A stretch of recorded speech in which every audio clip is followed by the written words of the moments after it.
The palace didn't shake from an earthquake, it shook from a sentence. A quiet, razor-sharp sentence that insiders swear sliced straight through silk curtains, centuries of protocol, and one very uncomfortable queenly ego. It's time Catherine had a crown of her own. And just like that, the future of the monarchy stopped being polite and started being personal. Because this isn't just about jewels. This is about power wrapped in velvet, loyalty plated in platinum, and a woman who never asked for a throne slowly becoming the only one people actually trust to sit near it. Behind the gold doors of Buckingham Palace, in a room that smells like history and hushed arguments, Princess Anne, yes, the no-nonsense royal who works harder than half the institution combined, reportedly took control of a meeting that was supposed to be routine. Routine quickly died. What emerged instead was a conversation so charged. Aides later described the air as electric but deadly calm. Because everyone in that room knew the truth, Catherine isn't just helping the monarchy anymore, she is the monarchy's emotional lifeline. And Anne, she said it out loud. For months, maybe longer, Catherine has been everywhere the crown needed a steady hand. Diplomacy, charity work, global representation, national reassurance, all delivered with that signature calm that somehow makes crises feel survivable. Meanwhile, official titles haven't quite caught up with reality. She smiles, waves, supports, leads, but symbolically, she's still borrowing sparkle from the vault like a guest at someone else's party, and reportedly wasn't having it anymore. She carries the future, one insider claims, and said, voice low but firm. So give her something that shows it. And here's where the temperature in the room allegedly dropped. Because across the palace chessboard sits Queen Camilla, titled, crowned, and not at all interested in watching symbolic territory shift to the younger woman the public already treats like royalty's emotional center. According to whispers swirling through corridors lined with portraits of long-dead rulers, Camilla pushed back hard. Tradition, precedents, existing crowns, existing queens. But tradition doesn't trend online. Catherine does. Let's be honest, this isn't jealousy in the cartoon sense, it's legacy anxiety. Camilla fought decades for acceptance. Now the spotlight is sliding, not loudly, not dramatically, but undeniably toward the Princess of Wales, who never demanded it, and somehow that makes her rise feel even more inevitable. And Anne, the monarchy's most respected realist, seems to have made a calculation colder than palace marble, survival over sentiment. Because outside those gates, the public narrative is already written. Catherine isn't seen as ornamental. She's seen as essential. School visits, hospital wards, diplomatic receptions, mental health campaigns. She shows up with the same energy whether cameras are flashing or not. People don't just admire her, they feel represented by her. That's dangerous power. The quiet kind. Now comes the most deliciously dramatic twist. The crown itself. Not some dusty relic dragged from a glass case, but a brand new creation whispered to be in early design stages. Platinum, not heavy gold. Ethically sourced stones. Symbols tied to service, sustainability, and continuity. Less conquest, more compassion. Less empire, more empathy. A crown designed not to intimidate, but to connect. If that happens, it won't just be jewelry. It'll be a message. And messages inside monarchies are never accidental. A new crown for Catherine would say, without saying, that the future isn't waiting politely in the wings anymore. It's already working the front lines. It would acknowledge that leadership today isn't about distance and mystique, it's about presence and trust. And perhaps most provocatively, it would confirm what many believe Anne has already concluded: the institution must evolve or slowly become a museum with better lighting. What makes this saga irresistible isn't shouting matches or public meltdowns. It's the silence, the careful smiles, the scheduling changes, the subtle shifts in who represents whom at which event. Royal drama at this level doesn't explode, it repositions. And Catherine, she keeps doing the work. No public claim, no visible ambition, just the kind of steady performance that makes resistance look petty and support look inevitable. Sources say Anne's backing changed everything, because when the hardest working royal, the one known for loyalty to duty above all else, quietly plants her flag beside Catherine, it stops being gossip and starts looking like strategy. Not rebellion, not rivalry,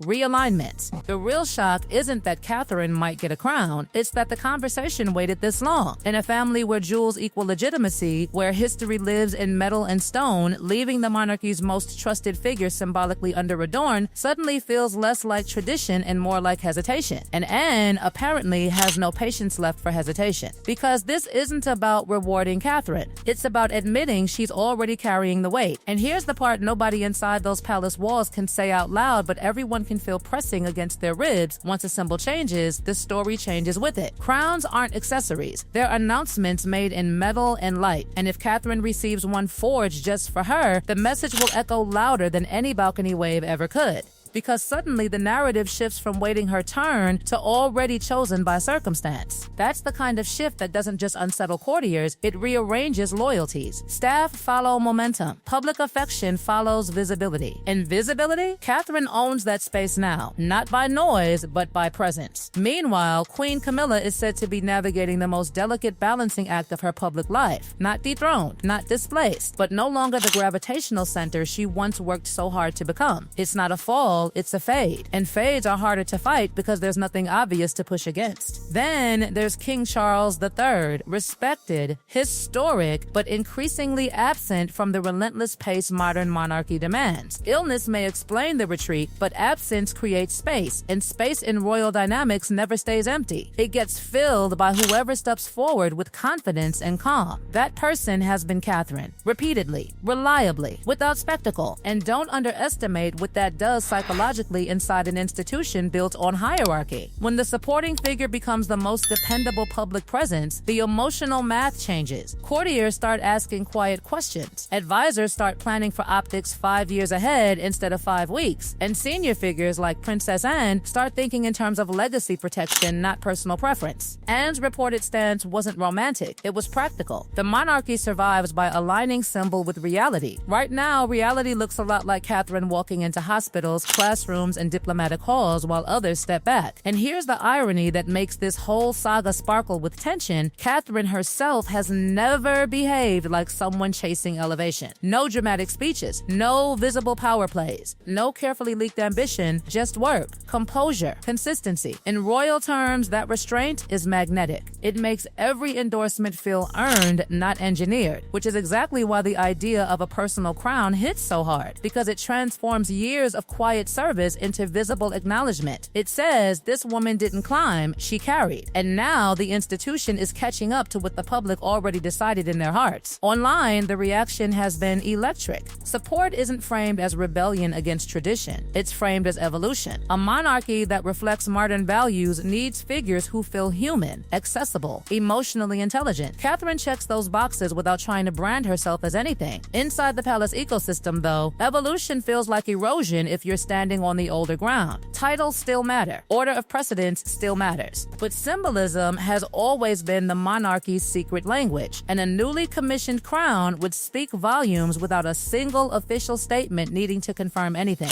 It wouldn't say Camilla is less, it would say Catherine is necessary. That distinction is everything. And let's talk about timing, because timing in royal life is never random. A slow transition of visual authority now softens the shock of a full transition later. If the public already associates Catherine with steadiness, compassion, and leadership, then future constitutional changes feel like formalities instead of upheavals. That's not drama, that's strategy. What makes this even more powerful is who is not leading the charge publicly. No flashy announcements, no dramatic interviews, just senior figures quietly aligning behind a vision where the monarchy's emotional future looks female, grounded, and service-driven. Anne's influence here is like steel under silk, unseen but structural. She isn't reshaping the monarchy with noise. She's doing it with endorsement. And while all this unfolds, Catherine keeps showing up exactly the same way she always has. Warm smile, steady eye contact, hands reaching out to people who never expected to feel noticed by royalty. That consistency is disarming. It turns institutional power into personal connection. It turns tradition into trust. A crown designed around that isn't just regalia. It's recognition of a shift already complete. Because here's the truth humming beneath the gossip, beneath the protocol, beneath every carefully worded palace statement. The monarchy's future doesn't belong to the loudest voice or the oldest title. It belongs to the figure people believe in when things feel uncertain. Right now, that figure is Catherine. Not crowned yet, not formally elevated, but already carrying the emotional authority others are slowly stepping away from. And when the day comes that metal and gemstones finally rest on her head, it won't feel like a surprise. It will feel like the last piece of a story that's been unfolding in plain sight all along. Plain sight all along. Plain sight all along.